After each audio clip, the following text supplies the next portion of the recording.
All right, you ready to go? Absolutely. I'll let them in.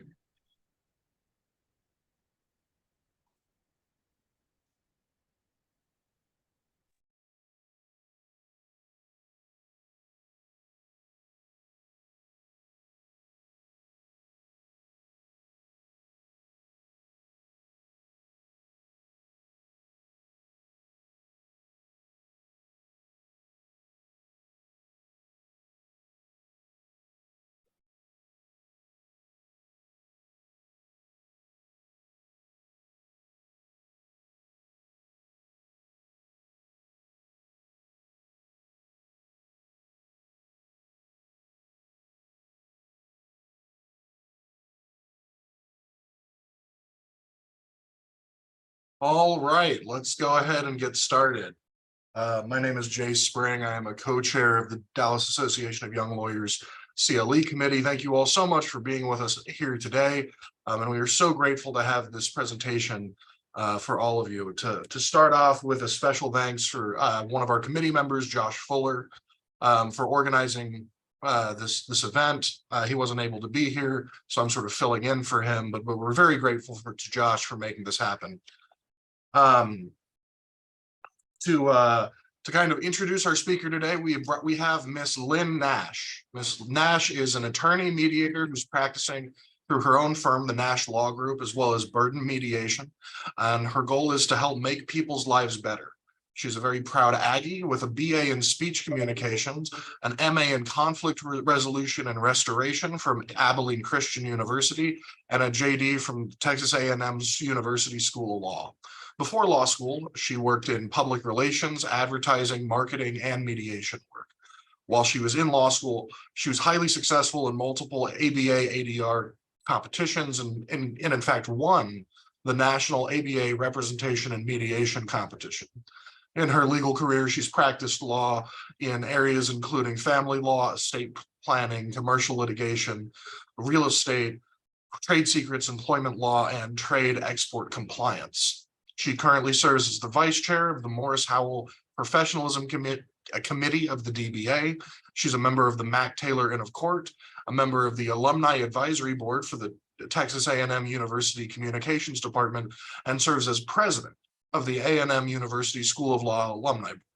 In her spare time, she enjoys reading, listening to live music with her husband, Steve, and watching her 4 children become adults and get off the payroll, she says.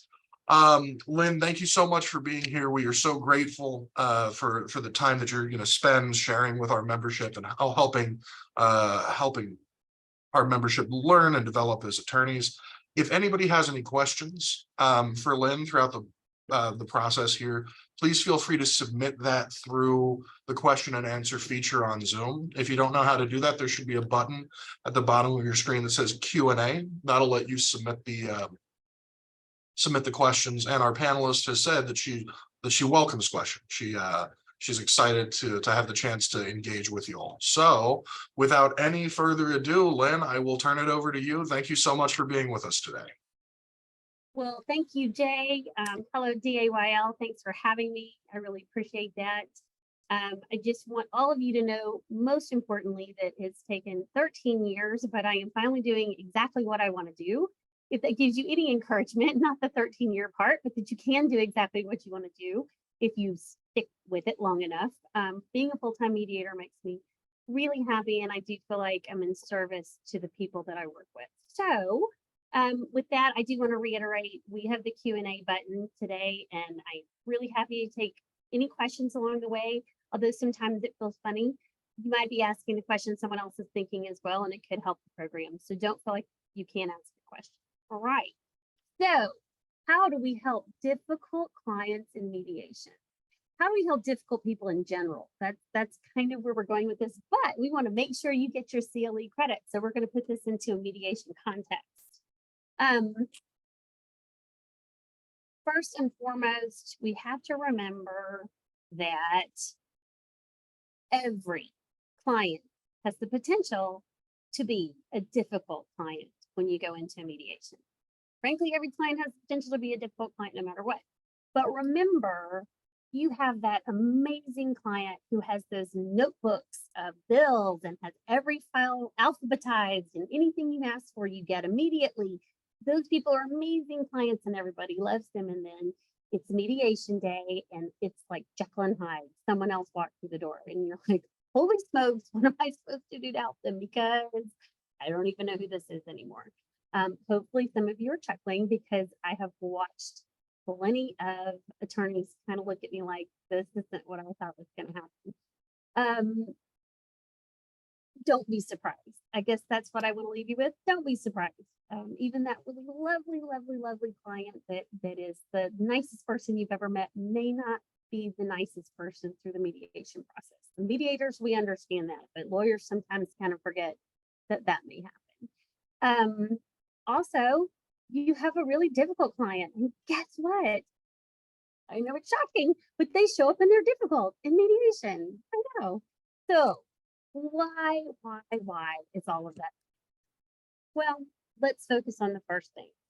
Number one, this is a walk in the park to you. You're an attorney. You've done this. You're going to do it again next week. You're going to have another case, another file, another set of facts, and a different client. And you're going to walk into mediation and know the rules. You're going to know where you're going. You're going to know likely how it works online, or you're going to go to an office building you've been in before to mediate in person. All of these things they kind of become old hat to an attorney. And so we forget that this isn't what everybody does all the time, because we're busy. I know you're busy, and I'm not trying to lay any blame to that. But if you really want to help that difficult person, there's a couple of things we're going to try and keep in mind today. So as much as everything I just talked about with the lawyers have it all under control and they know the rules and they know how this is going to go and they understand the process, your client has walked into something, even if they've done it before, they have walked into something where they do not know every rule. They do not know every turn, every twist. They don't even understand what's going to happen. And it makes them anxious and they feel out of control. And I mean, to this point, where do we even start? How's this going to work? A lot of times you have to watch your clock when you're billing for a client. So how much time can you actually prep them for mediation versus the time you can spend prepping them for a trial? For mediators, we would argue you should spend some of that time prepping for mediation because you may not make it to trial, but I'll almost guarantee you in Dallas County, you're going to come to mediation. But I respect and understand there are limitations to all files and what you can and can't spend money on, right? So part of what I want you to walk away with today in this discussion is, why are these people so difficult? And what are some ways that you can help them through the process before, during, and after I didn't have time to get to, but maybe we can do another talk on that later. But the bottom line is, before and during mediation, if you've got a client that's really being difficult, I'm going to give you some tools today that hopefully will help. Yeah, I know, they're being difficult. You may have found yourself saying that about opposing counsel. They are being difficult. I know. Hold on. We will get to a why. So, why are your clients all of a sudden being difficult, or why are they always difficult?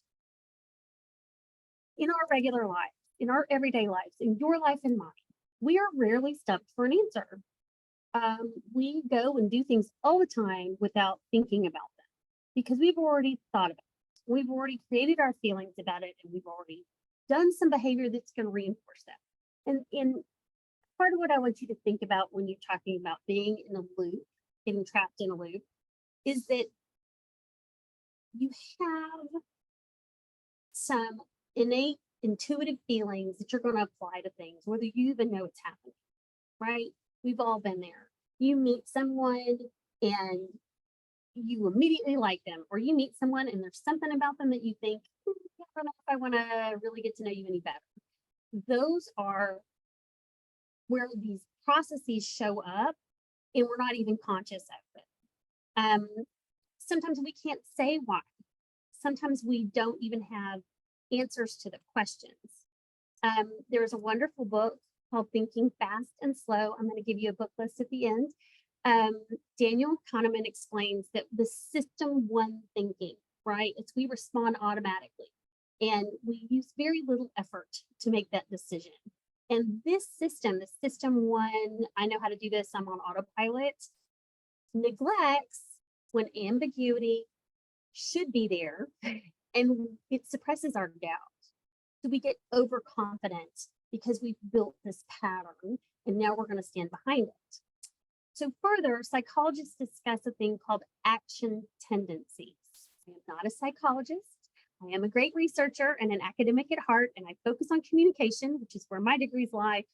But psychology has done some really wonderful things that help us explain some things.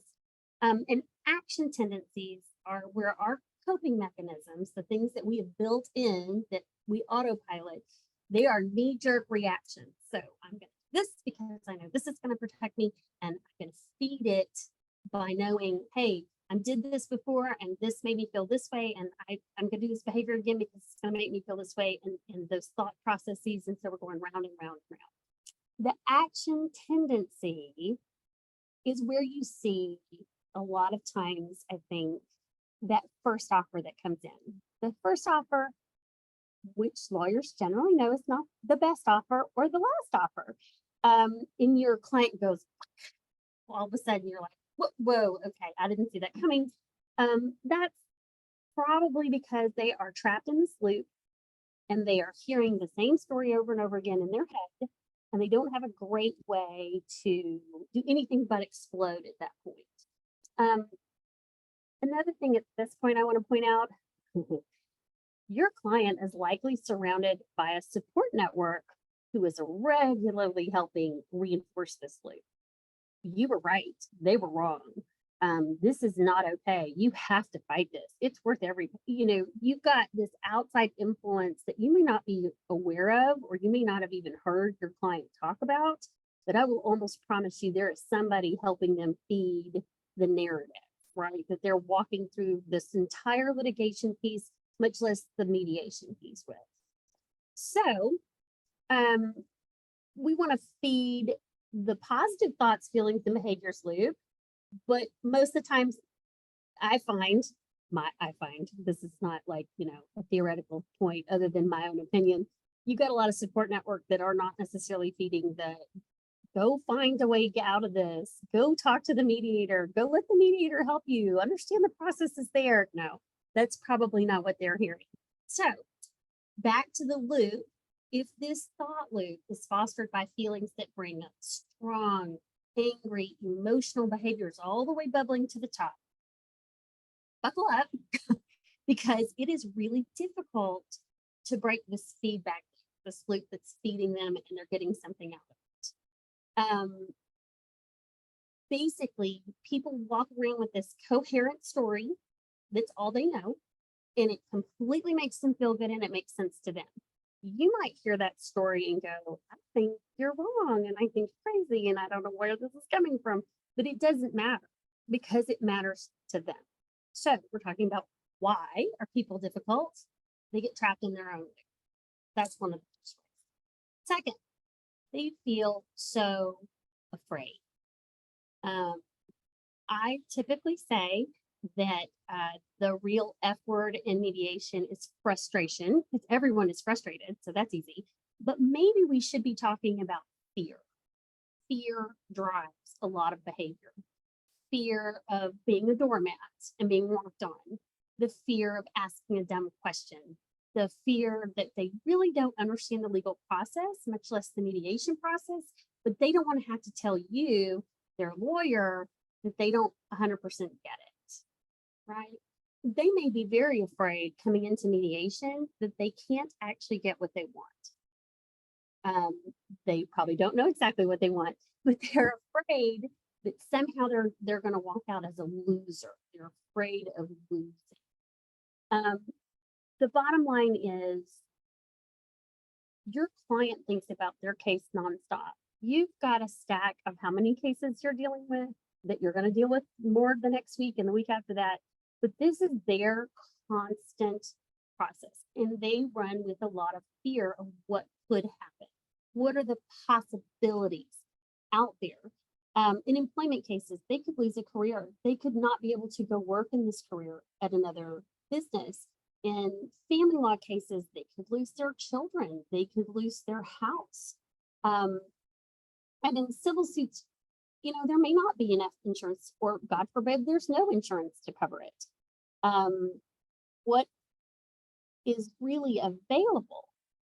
So fear being a major driver, it's also a major roadblock to moving away and helping them see something different, helping them see another way out, right? So you've got fear that goes back into that loop we were talking about, and all of these things explain why they're being difficult and why they aren't thinking beyond what's in front of them, right? People fear what they don't have control over and what they don't have trust in. So please, lawyers, be the thing they trust. Don't let the mediator be the only thing they trust, because I got this long for them to trust me, but you've got the relationship. Let them trust you. We're going to talk a little bit more about how to build that. Psychology has shown that people overestimate the probabilities of unlikely events. Let me say that again. Overestimate probabilities of unlikely events. So I just know this is going to happen to me. I know it hasn't happened to anybody else, but it's going to happen to me because I have the worst luck. And we've all said it. We've all felt it. That feeds this difficult fear loop. People also overweigh unlikely events when they're making a decision. And what do we mean by that? Well, I know that this opposing person on my lawsuit is going to do this. And because they're going to do this, I'm going to do this. And I know they're going to do this. And that's why we have to do this. And it's like ping pong all of a sudden.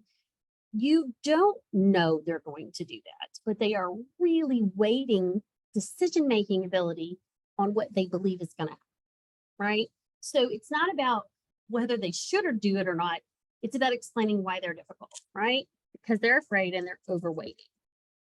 This is one of my favorite images I can give you today. This is some fabulous body language. There's the hands back here that says, no, I'm safe. And there's the hand out here that says, you stay over there. Defense, protect. I can't be the victim.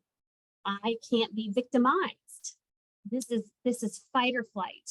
I've got to step up and fight to defend myself, right? When the ego cannot cope with anxiety by rational methods, right? We talked about facts and all the rational things. They will fall back on unrealistic ones. That's defense mechanisms. Defense mechanisms either fall into deny, falsify, distort reality, and sometimes they operate very unconsciously so that that person is not even aware that they have moved into this fight mode. And I think a lot of times when you have that really nice client that all of a sudden showed up to mediation and you're like, I don't know who this is, because they are in defense mode big time. All of a sudden, they have the potential of reaching the end of this thing and they need to feel like they have some kind of control over it. And in a lot of times it comes out in defense. Okay, so here's some really crazy things that psychology has taught us about being in defense mode. I'm going to use these terms and we'll break it down. A substitute object, something over there, is rarely ever as satisfying or tension reducing as the original object. To say it again, the substitute object is not going to do it the way the original object will.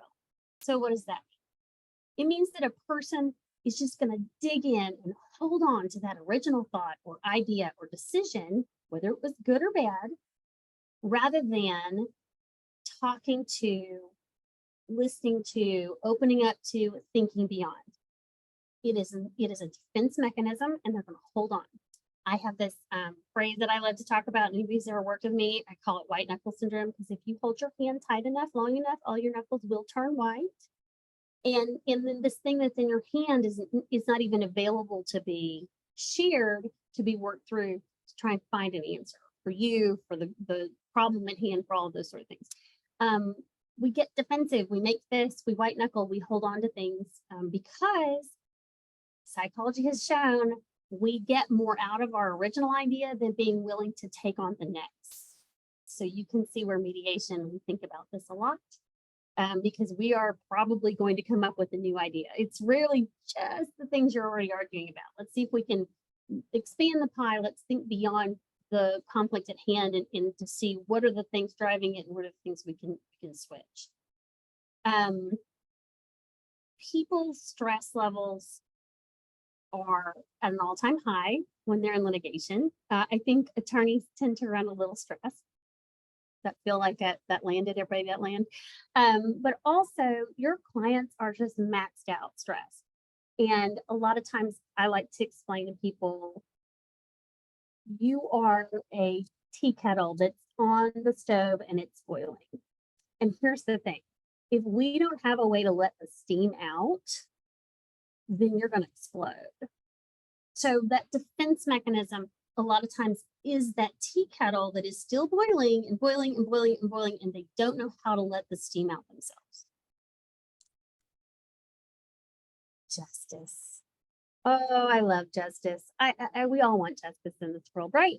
There's no lawyer out there that doesn't have that sensation that we want to find a just way through. Here's the problem. Justice is not really what we get in civil court. You can disagree with me, that's okay. This is the gospel according to Lynn.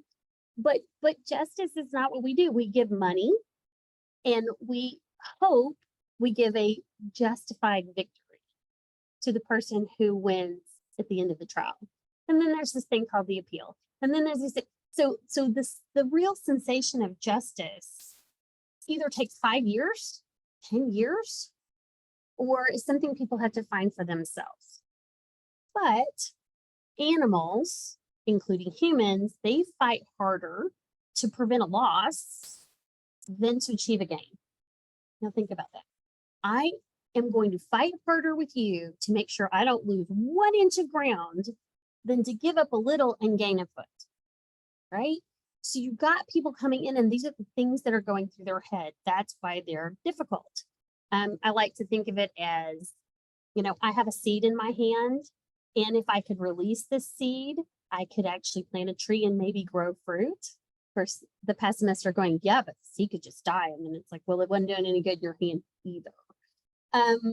One of my favorite expressions is justice is getting what you deserve, which is where people are coming from when they talk about they want justice. They want what they deserve, but that's a sliding scale and it's personal dependent. Mercy is not getting what you actually deserve. And grace is getting what you didn't deserve. I hope that people come to mediation, they find a little grace on both sides of the V. So my very, very favorite is, if we haven't explained enough reasons why they're unhappy, it's the principle of the matter. It's the principle. I'm not sure I've ever conducted a mediation when someone didn't use that phrase. And just like justice, principle is a sliding scale, and the principle is determined by the individual and not the conscious whole. And I don't know exactly what that principle is. And yes, I did spell it right, but sometimes the principal doesn't know what the answer is either. I want you to take a note on this one. If I can give you one phrase to use, take this one. I use it all the time. In mediation, I look at people and say, when they say, but it's the principle of the matter, not a problem. I very straight face look at them and say, principle is the very most expensive word in my vocabulary. Say it again. Principle is the most expensive word in my vocabulary. The second most expensive word is fair. How deep's your checkbook? How far you want to go? It tends to rattle people right into reality, which is the process that you've now brought them to in mediation. And that is, hey, look, folks, this is expensive. It's not free. This takes time. This takes money. This takes energy. Principle is a very difficult thing for most people to go to court over. favorite fight in the world is a couple of billionaires arguing over $1 million because it doesn't mean anything. Most people don't fit that criteria. And so the principle being the most expensive word tends to get their attention. So now that we have talked a little bit about why people are so difficult during conflict, let's take a minute and quickly talk about a few things that you, the lawyer, can do to help them. Never, ever, never in the history of all humanity has telling someone to calm down actually calmed them down. You know what it might do? It might get them to physically from the outside look calmer, but they are not calm. In fact, they're irritated that you just told them to calm down. So that tea kettle's boiling, right? Most people, they don't want to be upset. They really don't want to live their lives with this constant sensation of lawsuit lingering. You know, everybody's had a bad day. We've all done it. That feeling out of control. Maybe you dropped the baby off at daycare and it threw up on you right on your way out the door. You're like, this is great. Gonna smell like vomit all day long. Love that. Maybe you locked your keys in the car. Maybe you got to the office without that file you've been working on all night. We've all done it. Maybe like me, you left your cell phone in the car when you valeted it yesterday. Things like that. Irritating, but it is not something that's going to make us anxious. These sensations of being out of control or failing to do something or failing to not know something is going to drive fear. And we already talked about the fact that fear is maybe the real F word in a mediation context. So who makes a difference? Yes, your mediator makes a difference. Of course, your mediator makes a difference. But who does the client know long before they know me? They know you. Yet, some people, they just, you know, they're really not difficult. They're just particular. They just need you to do it their way. And oh, they're not really yelling at you, even though you're the only person in the room and you're the one person being afflicted by the yelling. I love Ramsey, but he's yelling at them. Trust me, we all feel it. That's why he has a couple of TV shows, right? The greatest discovery of any generation is to remember that a human being can alter your life by altering the attitude of mind. What do we mean by that? It means we as human beings have the ability to change. We can make a decision to do it differently. Will we? That may be another story, but we can. Nobody gets through mediation just by sitting back and letting the mediator do everything. Your client has a relationship with you. And to keep the client from being overly difficult, to keep the client calm enough to try and make a decision in this process, we need you. We the mediators, I'm speaking for all of us. We need you. We need you to help us help them, right? I find myself saying that to clients and lawyers. Help me help you. I cannot help you if I do not understand them. I cannot help you if you can't articulate it, right? So where do we start? All right, here's some good news. You're here, which means you do care and you want to learn something and you want to figure out how to manage this a little bit better or manage yourself a little bit better or help explain things. Thank you for being here. Let's dive into some tips and some steps that I think are going to help you understand that difficult client and potentially be the person who can help diffuse the situation with them. And if not, you will maybe have a better understanding of ways that can help you know how to start a conversation when they're a little bit not themselves. We'll say it that way. We'll be nice about it. So it's really important that all the attorneys and all the mediators working on the situation take inventory. And we need to know who these individuals we're working with are. And hopefully we're kind of counting on you guys to do this before we ever get here. So question, How much do you tell the mediator about your client's particularities before the mediation? Great question. Every mediator does this differently. I will not speak for anyone but myself.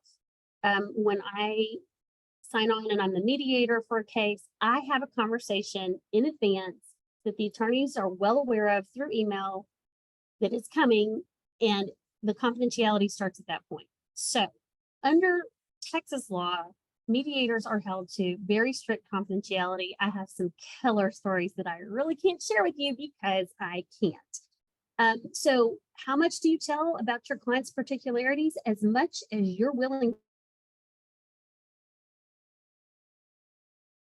This is simply because the lawyer said, hey, my client's the problem. Hey, my client has a really unrealistic expectation in this case, and I need you to help me help them. Those are my favorite attorneys to work with. But again, that's my process and my system. I want to know how to help somebody because I feel like this is a service job. Not everybody does that. Hopefully that answered the question. I would say share as much as you can, especially if it's about the emotions in the case, or if it's about a difficult client, you know, it's going to come to mediation being difficult. If you really want to settle the case, which not every time you do, but if you want to settle the case, the more information you can give the mediator under confidentiality, the better. Okay, so we assume we know all we need to know to understand and explain. Okay, what do we mean? It means we're moving quickly. We have all the facts, we understand, and we're just going to tell you how it is because we all speak the same language and everybody understands each other. Well, you know, if that were true, we wouldn't have as much job security as attorneys as we do. So let's talk about this and think about this kind of like an email or a text message. You're going to apply your own understanding of that individual that wrote you an email, and you're going to put tone into it. Or the text message, you're going to add your own tone. Hopefully you're adding it based on, I'm going to talk about communication frames theory, that we have frames that we use to understand things. And we apply this to the frame and it says, yes, this person is not going to write me an ugly message, or no, this person is probably yelling at you in email. We're applying our own understanding about things, and we need some understanding, but without the tone, without seeing the body language, without hearing exactly how that person is sending the message, we may be wrong. And, you know, I think emojis are kind of funny because they give you a little bit of help along the way, but we may be wrong. So when we assume, which you know what that word means, when we assume we understand all of this, have we taken the time to make sure and think through a few items? I've listed some here. It is not a limited list in any way, but if you have somebody who is English a second language, so when you use legal terms, do they really understand what that means? Do you have the time to break this down? Are you the right person to break this down? Because if you don't speak that first language that your client speaks, you may need someone else to do that so that they truly know and understand. Culture issue goes way beyond any one thing. You may have a situation, I'm going to use this one because it's pretty much in the public forum, but I think people know that Mike Pence won't sit alone in a room with the door closed. That is a cultural decision he's made. That's part of his culture. Culture is not just one limited thing. So make sure you ask some questions. What are you comfortable with? Is there anything I need to know that would make you more comfortable as we go into this mediation process? It's really important. Education, can they understand this? Do they have enough education to understand some of the processes that you, lawyer with a lot of education, do on a regular basis? Financial literacy. This is, gosh, I see this a lot where people really don't understand that they're going to do this structured settlement and these payments, and people move really fast and they don't make sure that that applies for that family and how that family needs it to go. Because we already understand and we're explaining it and so everybody understands it, but it may not be completely received. Health issues, medications. I love to use the example of a friend of mine who has diabetes. You don't know that unless they tell you, but if they're having an issue that day, or the stress level has spiked things within them, it's really helpful if you can check in and say, you know, maybe you have that on your list of things to ask them about before mediation. Do you have any medications? Do you want to make sure you bring all medications you need? Want to make sure if you have a health issue that you may need help with, that you let me know in advance. You don't have to pry into their business, and it's their choice if they tell you. But if you make it open and available,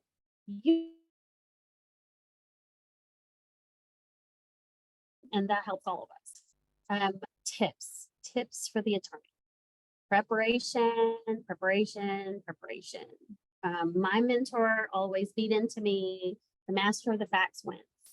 So understanding the facts is great, but understanding the person you're dealing with is never going to hurt.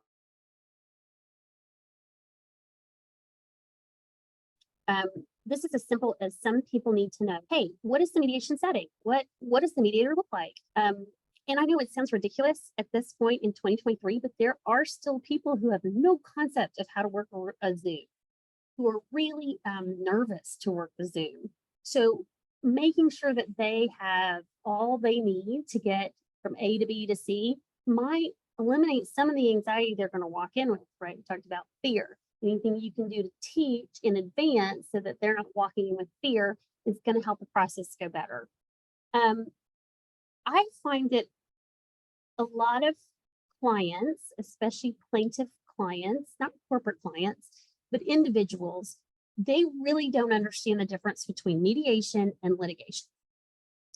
And so ask, you know, and then you're back to the fear of, well, I don't want to sound dumb. And you can say, they are different, and I want to make sure you understand the difference. Would you like me to walk through it?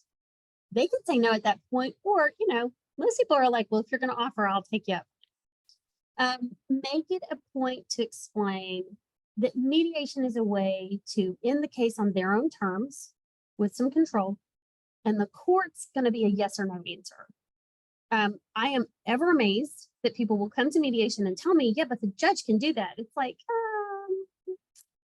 yeah, maybe not, probably not. Is that in your pleadings? Is this better? So you start breaking it down to lay people, non-lawyer people, and they really don't understand the difference. So taking a minute to explain it is always helpful. And again, back to, if you're not the first language speaker, you don't share the same first language, find someone in your office or find someone who can help you with that, so that they have comfort in knowing they really heard it the way you meant it.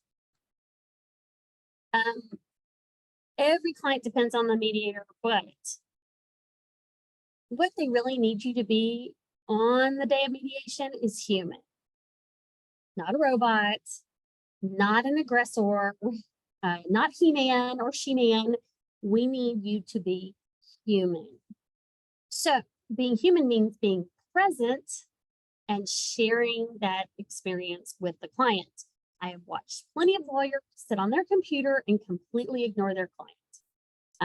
That does not help a difficult client. It does not help a client calm down, and it leaves them kind of spinning, wondering what's actually happening. Just be human, just be available. So what do I mean by being human? Maybe show a little bit of your soft side. Not saying become their new best friend.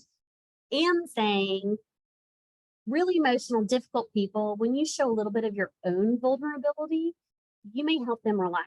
You may help them kind of calm themselves down.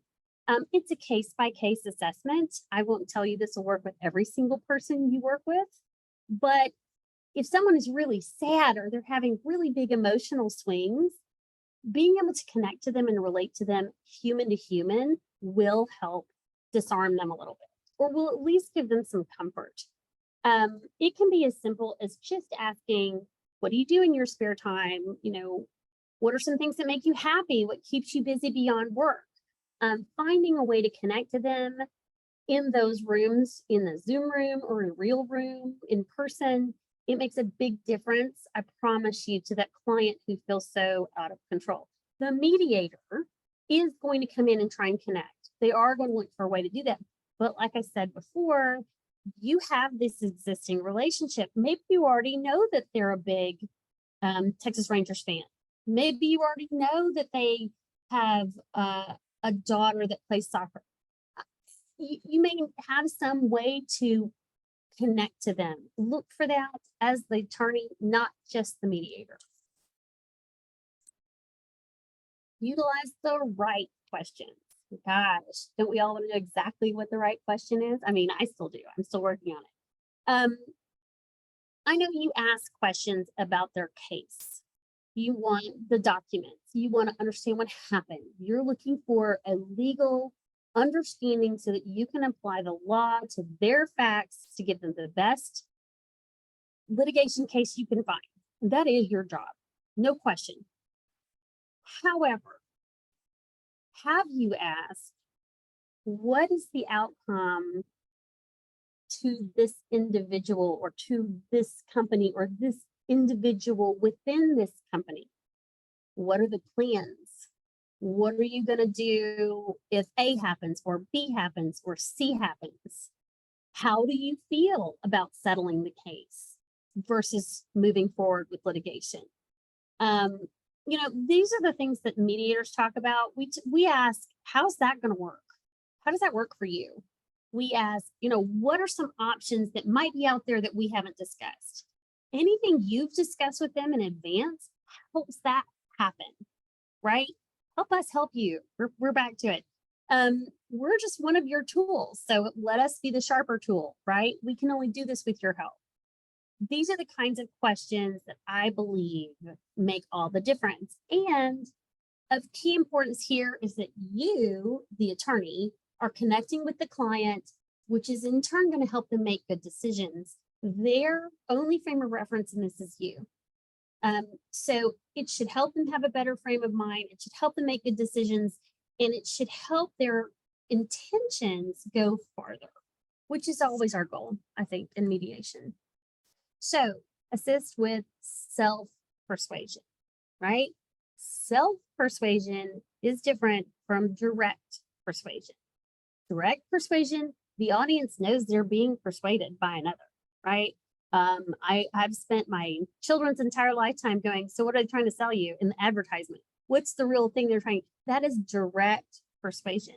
But self-persuasion is when we are trying to shift away from those thought loops we were talking about and the fear and the defense mechanisms, and we're going to work on making a new choice.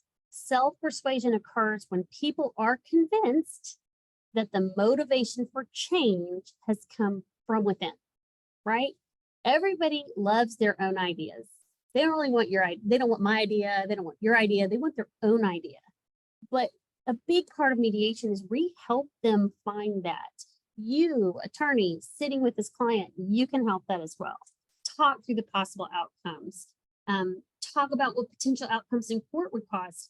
I am amazed that lawyers will come to mediation and have not told their client what it will cost to go to trial. That is some serious self-persuasion. My God, it's going to cost me that. I better get this thing over with. It's important in the mediation process that we assist.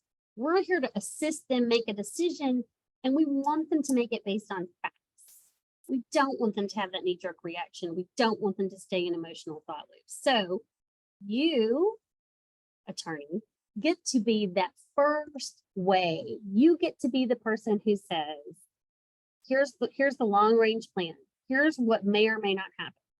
Here's what we have to understand. That's what we're all counting on. That is the assist with self-persuasion.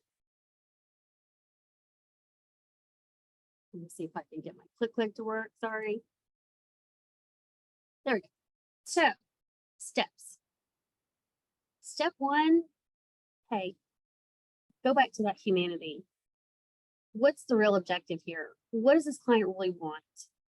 In employment cases, they don't always just want money. Maybe they want to see some policies within the company change. Maybe they want to see some training happen. Look beyond just the money. I know your job is to work well, but it is the whole picture. And what is the status of your client? How is this going to affect them if this goes one way or another? And that's that ego that goes back to that identity part. What's going to happen if this doesn't work out? What's going to happen if you make this settlement today? What kind of politics are involved? How does this play out for you at home? How does this play out for you at work? How does this play out for you in your finances? Those are kind of political conversations that people are having in the back of their head all the time. Step 2, what are the real potential outcomes? There is nothing more difficult for an attorney or for a mediator than to have that pie in the sky client who's like, oh, no, but everything's going to work out great for me. I only land in rainbows and sunshine. We're all looking to land in rainbows and sunshine, but the outcome maybe not so much. So is the client objective? Help the client be objective. And then again, how does this affect their status? What's going to happen? Step 3, use the mediator. Use the mediator. We're here to help you. Back to the question that came in, what should the mediator know in advance? I asked, do you want to settle the case? Yes or no? I'm the mediator. My job is to get it settled, but your job is to show up because you've been court ordered. How do we help with your client's outbursts? Is your client going to be aggressive? Is your client going to be sad? Anything you can tell me up front is going to help. And let's be really honest. This case could have ripple effects in your firm. If you've got your biggest firm client who has got to get this thing settled or has got to litigate this thing, but you've got a client that is climbing the walls, that is going to have a ripple effect in your firm. Let me know. Let your mediator know. We can't help you if we don't know. And it doesn't, and with the confidentiality rules in Texas, I can't talk about it. So I don't gossip. I don't tell anybody anything. I know there's some friends of mine on this today who are laughing, going, yeah, she makes that face every time. And we're like, I can't talk about it. We understand. And frankly, if I'm not the right mediator for you, I can give you a list of other people who are. Find the mediator that makes sense for your client and your case and your facts, and let us help you. If you feel comfortable with this person, you're going to be far more likely to do all the things listed here in step 3. Step 4, be wiser. I am a great fan of this model. It is something I am working on myself. I am in no way in mastery of this, but the wiser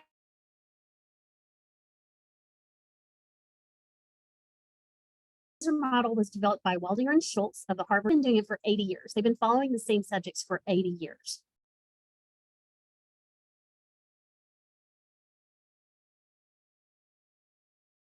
And what's interesting about these 8 decades of research is researchers found that emotional avoidance is bad for us in the short and the long run. Okay, so lawyers, it is bad for you. Lawyers, it is bad for your clients. Emotional avoidance, it's bad for us. And 2, it can be difficult for people to change their automatic emotional responses, right? All those things we talked about at the beginning, they're on autopilot. They're doing these things, they're not even aware of it. So what do we know? In 80 years of research, hey, it's bad for you and it's really hard to change. Lovely. Now what? Now we think about being wiser. Watch, interpret, select, engage, reflect. With this practice, hopefully people can utilize a flexible mindset and adapt and respond to situations which are an emotional, healthy way. Remember, Chef Ramsay wasn't actually yelling at you. Let's walk through some of these steps. Watch. Take the time to get a full, clear-eyed understanding of the situation. Take the time around you to make an impression of this difficult person. You need to observe. What do they respond to? What do they not respond to? How are these things? And be curious, right? I find lawyers are really nosy in general. It's just kind of the nature. I want to know. I want to understand. I want to learn. So take those nosy skills and apply them here. Don't have that knee jerk of just stop being difficult. Did you miss anything that might be important? This stage is for you working with emotional to press pause a little bit and say, okay, I'm going to observe and I'm trying to understand what's going on. Interpret. So we've observed, and now we're going to interpret. And the goal of this is to take a little time, slow down this whole fight and flight moment, and think about, what did we observe?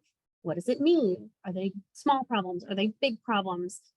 What are my assumptions? What am I assuming that I'm bringing into this? Because we think we know everything to teach and explain, but maybe we don't. Let's have some interpret time.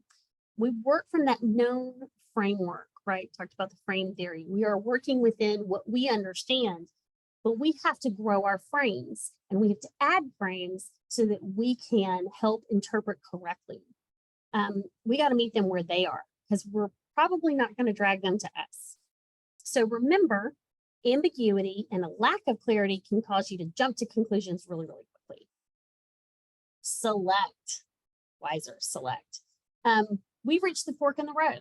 It's time to make a strategy. It's time to make a plan. At this point, we've watched, we've interpreted, and now what is the desired outcome? What is our desired outcome in the interaction we're about to have? How do we understand the real goal? Have we learned by listening and observing, or are we assuming still? Are there strengths that we have we can utilize as we make a selection? For me, this format is very difficult for me. I am very much an in-person person. I want to smell the ether and know if I have your attention or not. I have no idea if any of you are listening to me or if you're just eating lunch. Select your response based on what you've learned and utilizing your strength. There are really soft-spoken people who have a great strength and very quietly coming around and utilizing the next step. Engage. W-I-S-E, engage. After you've observed, you've watched, you've listened, you've made a plan, now you're going to engage in the next step. Here, we're going to give a response that's more considered and more purposeful to the client. You've got that reaction, you've got that person that's spinning a little bit out of control, you've observed, you've thought about it, you've made a plan, and now you're going to talk to them about what's going on. So engage with them knowing that the options are unique to the circumstance at hand. What do I mean by that? Try to avoid having a knee-jerk, time-constrained, immediate answer. If it's really the big stuff, that's hard. Even in the little stuff, it's hard. I told you, I'm working on this. This is not like a known thing. But take the time to understand what we do well and how we're going to get this done. So when you engage, when you start the next point in the conversation, you've observed enough that you shouldn't be really, really shocked with what this client responds to. However, you might be. So we talk about R, reflect. So you've done this, you've taken the time to do this process, and you're using your brain to try and slow the emotional response down. If it didn't work, it doesn't make you wrong. It's kind of like Edison and the light bulb. How many times did it not work so that it could work? Keep trying. Understand that you've got a little bit to do so that you can get to really being able to engage this. So, you can always speak to the mediator. We're bound by confidentiality. If you worked with a client in a room and you tried this method and it all blew up, you can call the mediator. It's me. You can call me later and say, hey, in this context, this happened. The confidentiality extends. We're here to help you. If you want to process it through, let us know. We really are here to help you learn and grow and build this muscle. You may not be able to engage this wiser method all the time. Like I told you, I'm still working on this myself, but it's a guide. It's about self-awareness, and it's about understanding where people are and trying to be in a healthy emotional frame of mind when you're working with difficult people. Watch, interpret, select, engage, reflect. Sometimes these steps happen in a matter of seconds, but it's knowing that you consciously have taken the time to go through them that is the true wiser process. So I know that you have a million things going on, but if you will give this process a chance, your brain is having time to make a less unhealthy emotional response. So Easy, right? I mean, you've only got 100 things to think about. You've got all these other things going on. Your spouse is calling you. You've got the dog barking in the background on your Zoom. You're horrified. Yeah, I know. It's really easy. However, it's just about building that muscle. It's like going to the gym. You got to build the muscle. It doesn't just happen. So I encourage you to give this a whirl. And I hope that you'll attempt to use some of these techniques in your life, as well as with working with difficult clients. As promised, here are recommended books. If you only have a few, you can pull off this list and order. I would 100% encourage you to read Difficult Conversations. I don't think it gets talked about enough, but there is no lawyer alive that doesn't have difficult conversations. And so their process is excellent. And everybody knows about Getting to Yes. It's a wonderful, pivotal book, but I think Getting Past No by William Murray is actually better. I know that may be blasphemous in academics, but if you've read Getting to Yes a million years ago in college, Getting Past No, which we hear a lot, is usually something that will give you some skills that'll help you. And of course, now that you've listened to me talk for an hour, you may have further questions. I'm happy to answer them. I cannot read your mind. I hope that makes you laugh, because we're all trying to read each other's mind in mediation and with our clients and trying to do a good job. I don't know very many attorneys who aren't trying to help the person they're working with. So don't make me read your mind. Send me an email. Happy to help you with something in the future. And that's the end of my presentation, Jay. Well, Lynn, thank you again so much. We have just a few minutes if there's any questions. But otherwise, Lynn, thank you so much for volunteering your time and for sharing your knowledge and expertise with our membership. It's so valuable to have experienced attorneys and mediators come in and share this with young attorneys, and we are so grateful for your time. For our attendees, please take a look before you leave. Please take a look at the chat. We have posted the course number for today's CLE accreditation in the chat. You will need to get that number down with you before you go, because the accreditation is by self-reporting. So Lynn, thank you again so much. It was a wonderful presentation and I learned so much. I'm sure that all of the attendees did as well. And thank you very much. We look forward to seeing you next time. Thank you, everybody.